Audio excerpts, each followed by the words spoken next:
जब आप इन्वेस्टमेंट करते हो, hmm. What exactly is your goal? कि मैं अपने आप को उस लेवल तक तो लेके आ जाऊंगा कि अब मुझे जहाँ काम करना नहीं पड़े, पैसे मेरे लिए काम करें। मेरी जितनी रिक्वायरमेंट है वो मेरे को अब फुलफिल हो रही है, तो बस उससे ज्यादा मैं एक्सपेक्ट कर भी नहीं रहा। ऐसा और क्या आपने देखा है मार्केट में जो नया है, इमर्ज हो रहा है? सर अभी तो मेरे को P2P लग रहा है, ओके। क्योंकि मैंने जैसे पहले भी बताया था, दुनिया में कुछ भी खत्म हो जाएगा लेकिन लोगों को लोन लेना कभी खत्म नहीं होगा। और ये इंडिया में नहीं, काफ़ी जगह, अब काफ़ी जैसे यूएई में भी अब थोड़ा थोड़ा रिवोल्यूशन आ रहा है इस चीज़ का।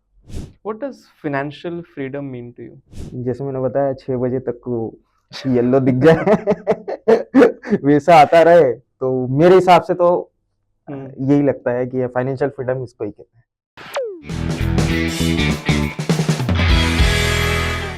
Hello, everyone. Welcome to today's podcast, Real People, Real Stories. We'll talk all about peer to peer lending and so much more in this podcast today.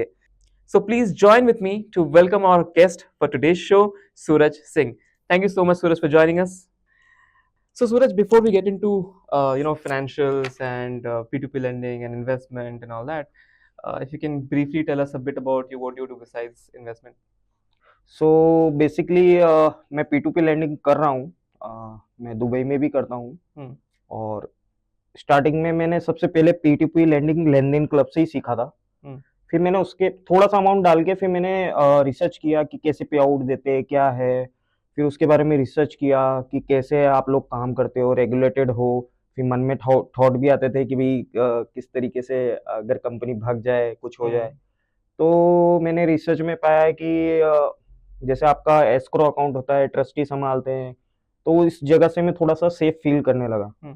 फिर दूसरा प्लस पॉइंट मेरे को लगा कि हाँ भाई, आरबीआई रेगुलेटेड है, तो वो एक मेरे लिए वो प्लस पॉइंट हो गया। फिर दूसरा, अगर आप मेरे से दुबई से पूछे तो आपके यहाँ थोड़ा सा मेरे को इजी इसलिए लगता है क्योंकि आपके यहाँ फिल्ट्रेशन बहुत है और आप रिटेल को करते हो।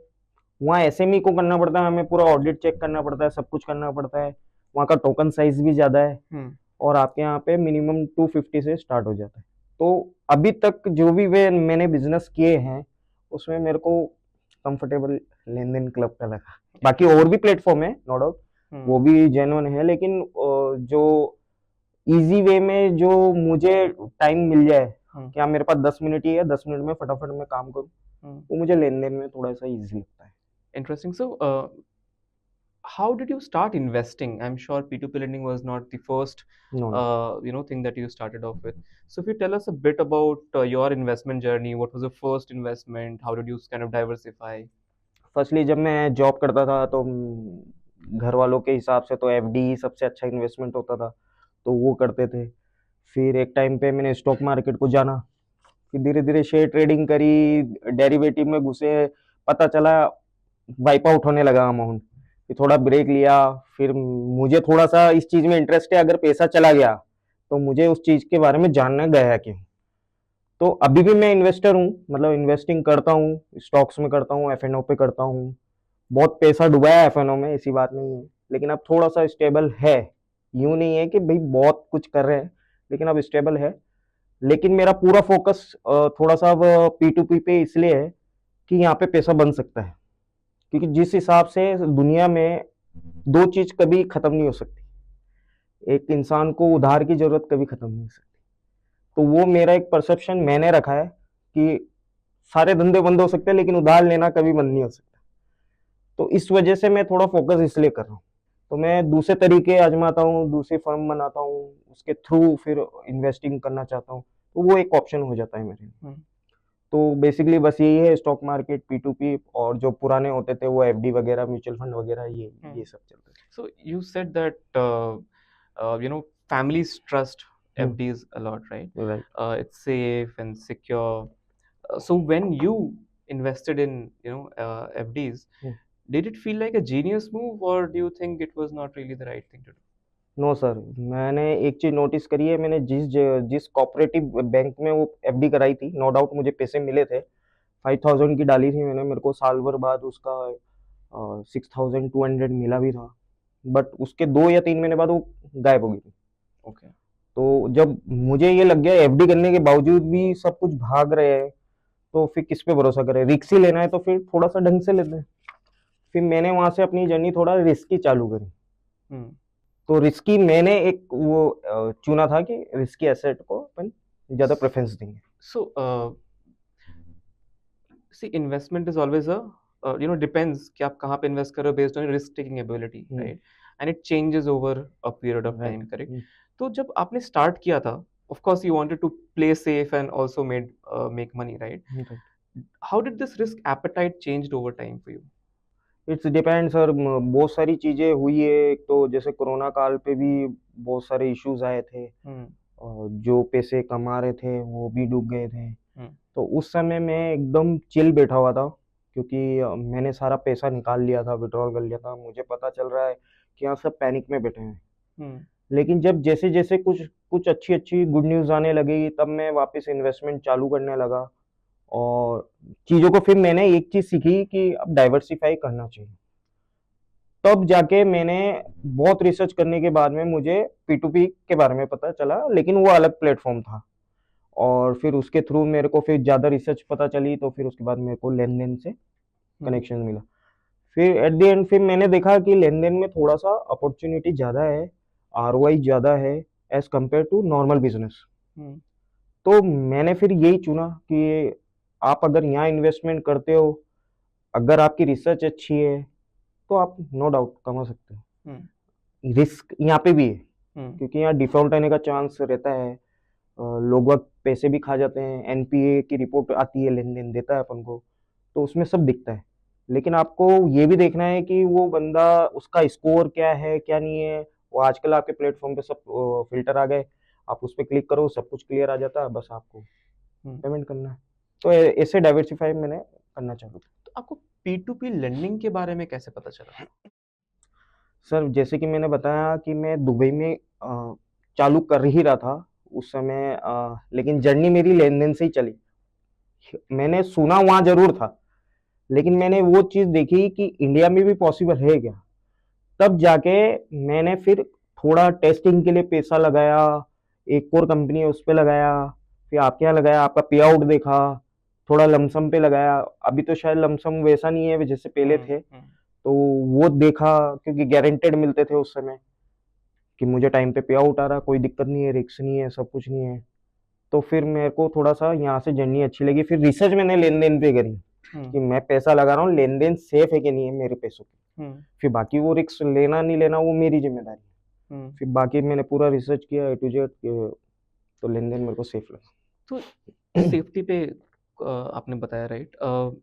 जब भी ऐसा कोई नया आप कुछ एक्सप्लोर करते हो, नई जी। कोई प्लेटफॉर्म एक्सप्लोर करते हो, या फिर नया कोई ऑल्टरनेटिव इन्वेस्टमेंट ऑप्शन एक्सप्लोर करते हो, तो फिर एक मन में डाउट तो रहता ही है, जैसे आपने बोला, राइट, कुछ कुछ चीज़ों के बारे में। तो ये कौन सा फैक्टर आपको लगा जिसके बेसिस पे आपको लगा कि नहीं, इस प्लेटफॉर्म पे ट्रस्ट कर सकते हैं? सर नंबर ऑफ यूजर्स उस समय से काफ़ी ग्रोथ हो रही थी, और मैं as a stock market investor जैसे कंपनी पे रिसर्च भी करता हूँ। तो मैं अगर P2P लेंडिंग पे भी काम कर रहा था, तो मैंने हर प्लेटफॉर्म पे थोड़ा थोड़ा अमाउंट करके चेक किया था, उनका डैशबोर्ड वगैरह ये सब किस तरीके से काम होते हैं वो सब देखा।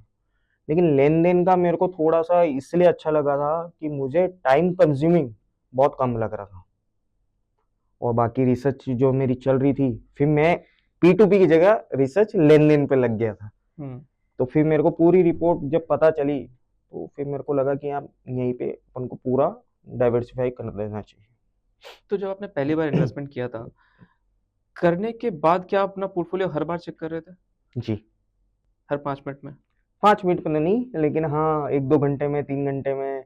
ये एक होता है कि ऐप बंद नहीं हो जाए, कुछ नहीं हो जाए। लेकिन नो डाउट उस समय मेरा शक था, लेकिन जब मेरे को हकीकत पता चली कि ऐसा हो नहीं सकता, क्योंकि RBI रेगुलेटेड है, दूसरा अकाउंट जो बैंक अकाउंट आप लोगों के हैं वो भी सेफ है, तो थोड़ा सा मेरे को फिर ये लग गया कि हाँ भाई इस जगह से तो पैसा सेफ है। अब वो आपकी रिसर्च पे डिपेंड करता है कि आप कितना गेन कर सकते हो। इन्होंने आपको सिर्फ एक P2P दे दिया है, तो आप उसकी तरह चालू करो। P2P का दूसरा मेरे को मैं क्रिप्टो पे भी करता था पहले, अभी तो RBI ने बैन वैन कर दिया है यहाँ पे। तो वो एक प्रोसेस पता भी था मेरे को कि प्रोसेस होता है क्या है P2P का, तो एक एस्क्रो वेंडर होता है बीच में, आप बायर होते हो, आप सेलर होते हो, आप दोनों इधर से ऑर्डर प्लेस करते हो, आप पैसा दे देते हो, वो दोनों के पास रहते हैं, वो फिर रिलीज करते हैं। हम्म, इस तरीके से होता है, तो लोन में भी फिर वो आपका इस तरीके से ही मैंने देखा, हम्म। तो फिर मैं समझ गया कि ये उस तरीके से ही है। तो जनरली दो तरीके के रिस्क होते हैं जब आप P2P लेंडिंग कर रहे हो। एक तो आपका बोरोअर का रिस्क होता है, जी बोरोअर में not repay the loan. Second आपका प्लेटफॉर्म का रिस्क होता है। चलो पहले प्लेटफॉर्म के बारे में तो चलो समझ गए कि एस्क्रो अकाउंट है, आरबीआई रेगुलेटेड है, आरबीआई रजिस्टर्ड है। हम्म। बोरोअर जो डिफॉल्ट करता है वो रिस्क को आप कैसे देखते हो? सर डाइवर्सिफाइड ही है बस, ओके। किसी पे भरोसा तो किया नहीं जा सकता। हम्म, बोरोर तो जो पैसा जिसने लोन लिया है, बड़े बड़े लोन लेके भी चले गए, हम्म, लेकिन आप आपका पोर्टफोलियो जितना डाइवर्सिफाई कर सकते हो उतना करो। अब तो मैं फिर भी आपके प्लेटफॉर्म पे थोड़ा अब 1000 पर पर्सन पे आ गया हूँ, नहीं तो मैं 250 आपका मिनिमम है, 250 रुपीज पर पर्सन के हिसाब से मैं डाइवर्सिफाई करता था। हम्म, तो ऑलमोस्ट वो 25,000 30,000 पीपल ऐसे पहुंच जाता था। हम्म, लेकिन हाँ, अब आपका जो यहाँ पे प्लेटफॉर्म पे एक नया फीचर आया है, बहुत मेरे लिए बहुत आसान कर दिया उसने, रिपीट लोन। हम्म, ताकि वो रिपीट लोन का मतलब ये हो गया कि उसने वापस पे करके वापस वो लोन लेना चाह रहा है, हम्म, तो एक थोड़ा सा बिलीव रहता है। तो इस वजह से अपन उस पर ज्यादा मैं उसी एक फिल्टर को लेके बैठा हूँ हम्म, कि यार बस अब अपन को कुछ नहीं देखना, इसने पहले पेमेंट लोन लिया है और टाइम पे लोन दिया है, हम्म, उसमें से भी मैं एज्यूम करके चलता हूँ 5 to 6% डिफॉल्ट कर देते हैं, हम्म। उसके हिसाब से मैं अपना ROI कैलकुलेट करता इंटरेस्टिंग। मैंने आपके पोर्टफोलियो में देखा कि आप ऑलमोस्ट हर टेन्योर में आपने इन्वेस्ट किया, 2 महीने, 3 महीने, 4 महीने, 5 महीने। इसके पीछे कोई थॉट प्रोसेस है और वाज इट जस्ट डाइवर्सिफिकेशन की let's put it all across? हूँ। जस्ट बस डाइवर्सिफिकेशन, और कुछ भी नहीं, और कुछ भी नहीं। इंटरेस्टिंग। जब आप इन्वेस्ट कर रहे हो कौन सी स्ट्रैटेजी फॉलो करते हो? एक तो आपने रिपीट लोन का बोला, करेक्ट, विच इज़ इंटरेस्टिंग। उसके अलावा और कोई स्ट्रैटेजी फॉलो करते हो कि इस टाइप के लोन में पैसे देने हैं, इस कैटेगरी के बोरोवर्स में पैसे देने हैं? बिल्कुल आपने सही कहा, ये मैं रिसेंटली अभी 2 महीने से करने लगा हूँ, पहले नहीं करता था। उसमें थोड़ा सा ROI का थोड़ा सा फ्लक्चुएशन अभी हुआ, क्योंकि NPA डाटा अब रिलीज हुआ है उसमें। हम्म, फिर मुझे लगा, मैंने उनको देखा कि किन लोगों ने ज्यादा डिफॉल्ट किया है, हम्म, तो फिर मैं फिल्टर लगाने लगा लेन देन स्कोर का, हम्म, हाईएस्ट टू लोवेस्ट, वो एक सॉर्ट बाय करके मैं करता था। और मेरी एक ही स्ट्रेटेजी है, मैं लोन जो देता हूँ वो सैलरी पर्सन को देता ओके, हूँ। मैंने आज दिन तक किसी भी बिजनेसमैन को लोन नहीं दिया, हम्म, क्योंकि एक थोड़ा सा मन में एक रहता है कि हाँ वो टाइम पे उसकी एक सैलरी आएगी, हम्म, वो कंपेयर टू बिजनेसमैन वो थोड़ा इजी लगता है। हम्म, और अभी तक मैंने बिजनेसमैन को भी देखा था मेरे दूसरे अकाउंट में, लेकिन उनका रीपेमेंट थोड़ा सा इशू आ रहा था। तो सैलरी पर्सन का मेरी एक सबसे बड़ी स्ट्रेटेजी, इंटरेस्टिंग। क्योंकि उनका आ जाता है पेमेंट। और दूसरा, अब मैं फिल्टर लगाने लगा हूँ, तो मुझे लगता है कि अब उससे और ROI जनरेट हो जाएगी। Do you prefer manual learning और do you prefer lumpsum more? Sir मैं मैनुअल लैंडिंग ही करता हूँ। ओके। अभी तक आपके प्लेटफॉर्म पे सिर्फ मैंने मैनुअली करी है। हाँ, मैंने लमसम भी किया है, एक बार 5 lakhs का किया था। हम्म, नो डाउट उसमें भी अच्छा रिटर्न मिला है मेरे को। हम्म, 25 या 26 ANR निकला है उसमें भी, ओके, तो वो भी एक अच्छा प्रोडक्ट है, उसकी कोई बात नहीं है। लेकिन मेरे साथ थोड़ा सा इशू है सर। अगर मैंने डाल दिया, भले वो मुझे 50% मिल जाए, हम्म, तो मेरे नज़र में वो कमाई नहीं हो रही। हम्म, जहाँ मैं एफर्ट नहीं लगा रहा, वहां से अगर मुझे इनकम आ रही है ना, तो वो मुझे अच्छा नहीं लगता। तो इसलिए मैनुअल में थोड़ा सा मेरे को मेरी मेहनत लगती है वहां पे। बट ये टीडियस नहीं लगता है कि यार इतने सारे बोरोवर्स को सिलेक्ट करो एक एक करके, 250-500 रुपए नहीं इन्वेस्ट सर, करो? वो मुझे किक लगता है, अच्छा। मजा आता है कि हाँ भाई मैं किसी को दे रहा हूँ। हम्म, और एक साथ देना 150 जनों को, 150 लोगों को एक साथ देना, वो थोड़ा सा अच्छा लगता है, मतलब फील। आप लोगों के वो जो लमसम है, नो डाउट वो अच्छा चलता है, लेकिन मुझे थोड़ा सा किक नहीं मिलता, मतलब बस यही है। अंडरस्टूड।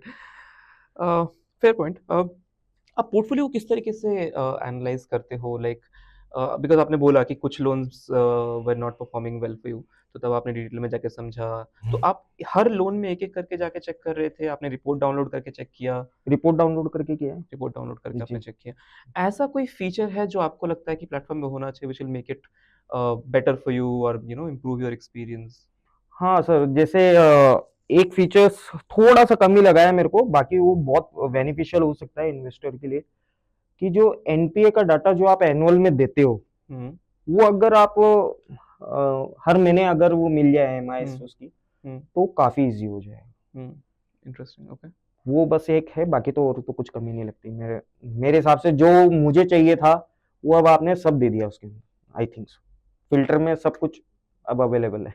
बहुत बढ़िया यार, सुन के बहुत अच्छा लगा। और भी no anyway we keep talking, so कोई और फीडबैक हो तो आप डेफिनेटली शेयर करना। One interesting thing that I personally have noticed is that जब आप एक साइजेबल पोर्टफोलियो में पहुंच जाते हो जी। तो ऑलमोस्ट हर दिन you get some money back, या करेक्ट? कैसा फील होता है? बहुत अच्छा। ये तो मेरी एक आदत है सर।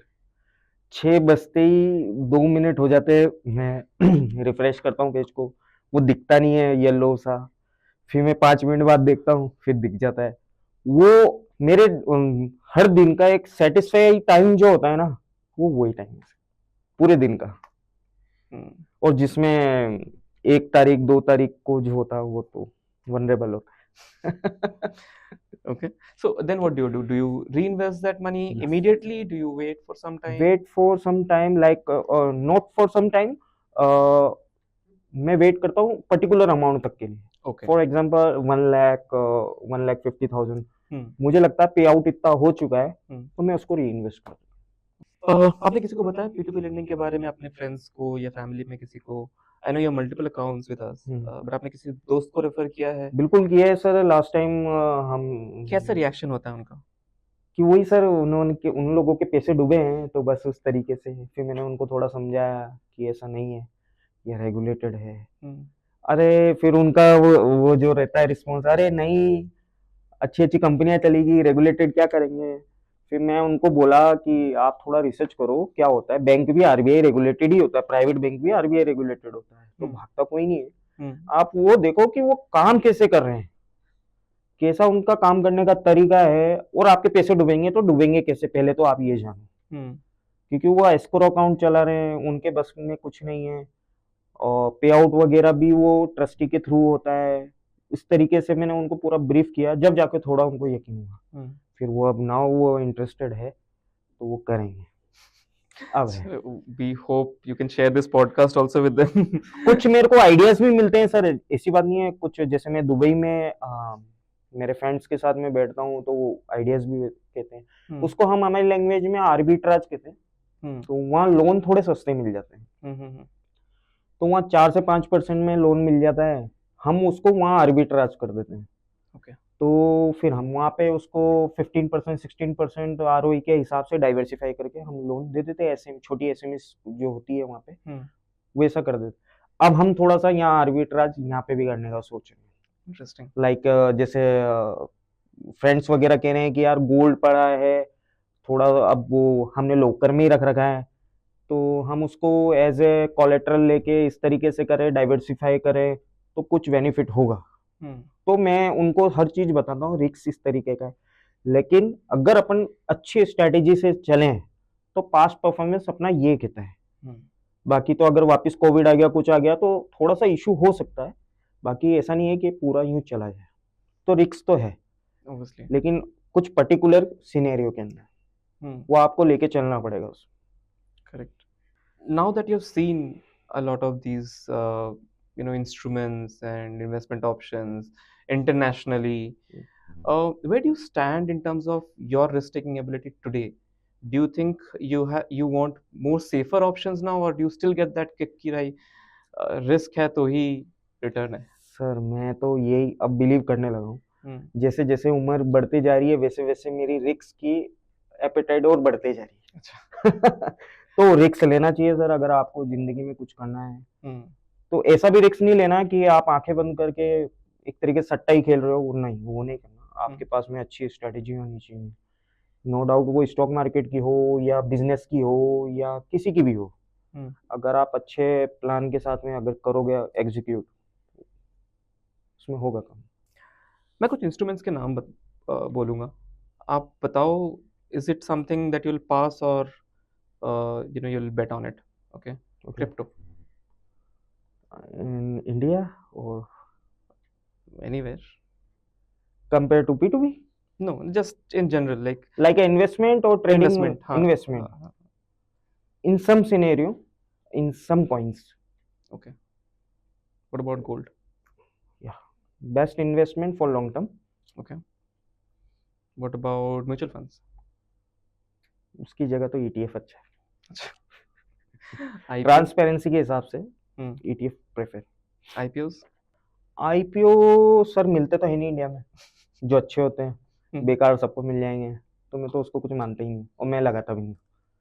startups? स्टार्टअप रिस्की है, मतलब वो तो P2P से भी ज़्यादा रिस्की हम्म, है. true.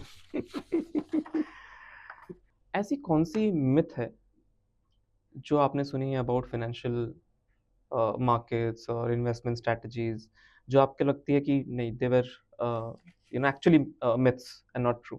मैं अगर स्टॉक मार्केट की करूं तो लोग बाग ये ख्वाब लेके आते हैं और अभी भी आ ही रहे हैं कि 10,000 लगा के 10 लाख कमाएंगे, मर्सिडीज खरीदेंगे, और ये अभी भी चलता है और वो उस भ्रम में ही रहते हैं कि हम ये कर लेंगे वो कर लेंगे, ऑप्शन में 1 रुपए की चीज़ लेके 100 में बेच देंगे. मैंने भी किया था किसी टाइम पे और डुबाए आखिर में पैसे, कोई सेंस नहीं था. हाँ, मैंने आपको जैसे पहले बताया है कि अगर आप अच्छे स्ट्रेटेजी के साथ चलोगे, चाहे कोई सा भी बिजनेस हो, तो आप उसमें ग्रोथ करने के चांसेस पा सकते हैं. ओके. तो रिस्की तो सर हर जगह ही है. और क्वेश्चन क्या था मैं भूल गया. मिथ? अच्छा, मिथ. तो एक तो ये था स्टॉक मार्केट में कि 10,000 रुपये लगा के इस तरीके से कर लो. अभी मैंने जैसे मेरे दोस्तों के साथ में ये P2P के बारे में उनको डिस्कशन किया था, तो उनको भी एक मिथ था कि हाँ सेफ अर्निंग. मैंने उनको अपना पोर्टफोलियो दिखाया था कि इतना ANR आ रहा है तो हमें भी उतना आएगा. तो मैंने उनको बताया ये सिनेरियो पास्ट परफॉर्मेंस का है. कुछ इमरजेंसी केसेस ऐसे आ गए लाइक कोविड वगैरह, तो आपको उस चीज के लिए प्रिपेयर होना पड़ेगा, क्योंकि उस समय जिन्होंने लोन ले रखे थे उनके पास रीपेमेंट करने के पैसे नहीं थे. तो आप उस चीज को भी लेके चलो. तो मेरा मानना तो यही है कि डाइवर्सिफाई करके चलो.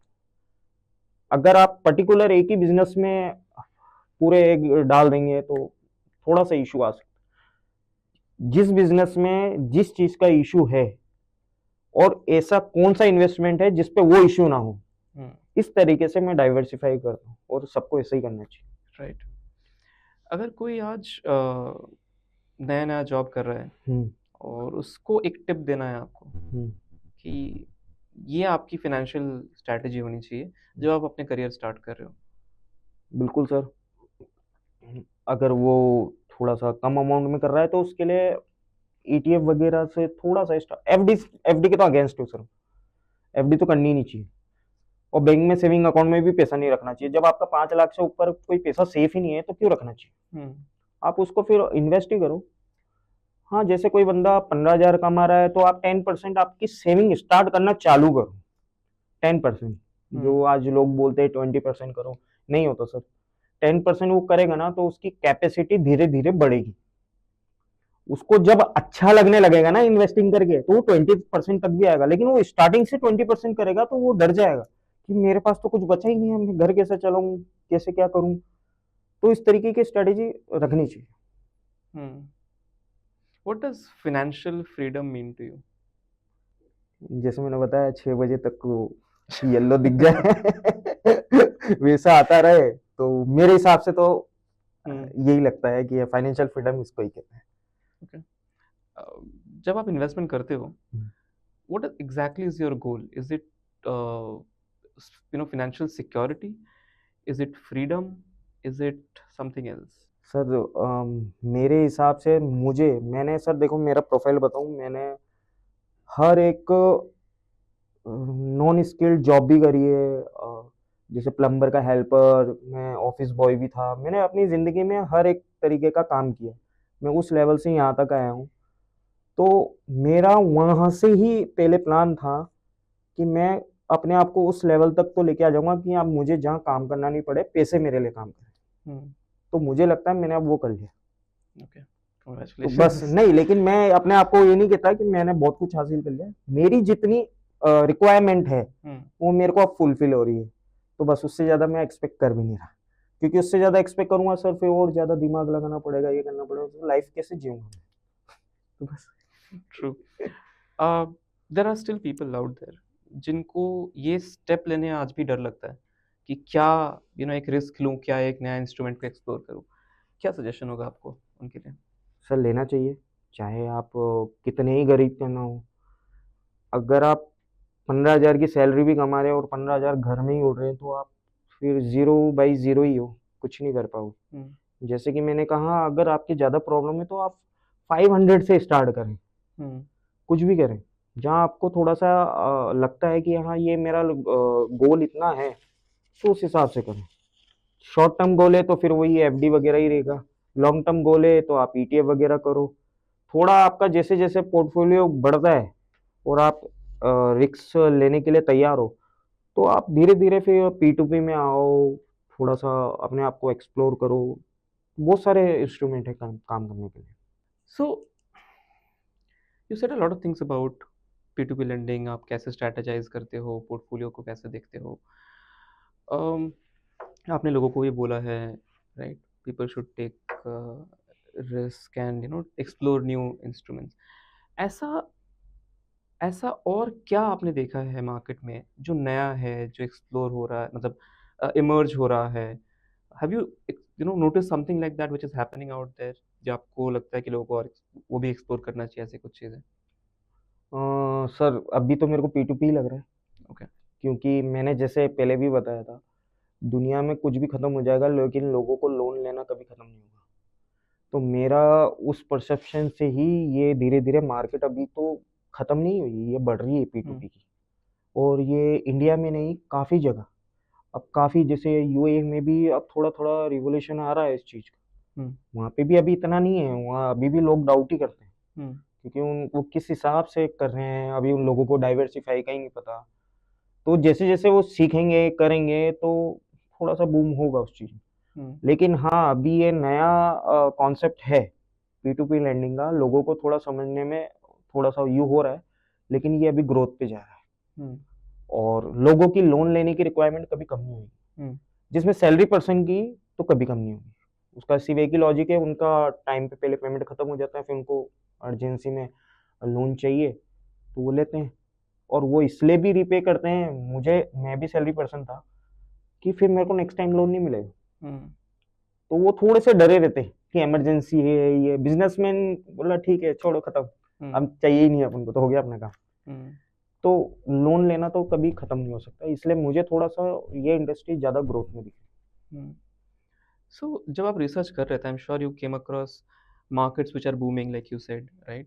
But there are also markets which did not really boom, hmm, especially in P2P lending, correct? China, for example. Hmm. Have you come across that and did it cause a bit of a worry for you? Sir वहाँ पे जिन जिन चीज़ों से दिक्कतें आई थी वो India में नहीं है। Mm, आपके यहाँ पे सारी चीज़ें आप छोटे टोकन को भी इन्वेस्ट करने दे रहे हैं, वहाँ पे ऐसा नहीं था, वहाँ थोड़ा ज़्यादा अमाउंट में था, सारी चीज़ें थी। mm, इंडिया में मैंने तो पी2पी में अगर सबसे ज़्यादा इन्वेस्ट किया छोटे अमाउंट में, तो मैं और भी ट्राई कर रहा था, अदर प्लेटफॉर्म पे भी ऑप्शन मिले, लेकिन सर वो बहुत मेहनत करनी पड़ रही थी वहाँ पे। mm, फिल्टर्स नहीं थे, ये नहीं थे, तो बहुत इशू हो रहा था। तो mm, जब जाके मेरे को लगा कि यार लेन-देन क्लब के साथ में थोड़ा-सा do compare to other other country में भी देखें, यहाँ लेन-देन क्लब में मेरे को काफ़ी बेनिफिट मिल रहे हैं। mm, फ़िल्ट्रेशंस मिल रहे हैं, मेरे को मेहनत कम करनी पड़ रही है, एक ही बार फ़िल्टर लगाया, सबको क्लिक किया, धड़ल्ले से एक ही बार में पेमेंट कर दिया और right. फ्री, 5 मिनट का काम। Interesting. Cool. Suraj, that's it. Thank you so much for joining us. And thanks to all of you as well for joining us here today in this podcast. Uh, for more, do like, subscribe the channel, and we'll see you in the next one. Thank you.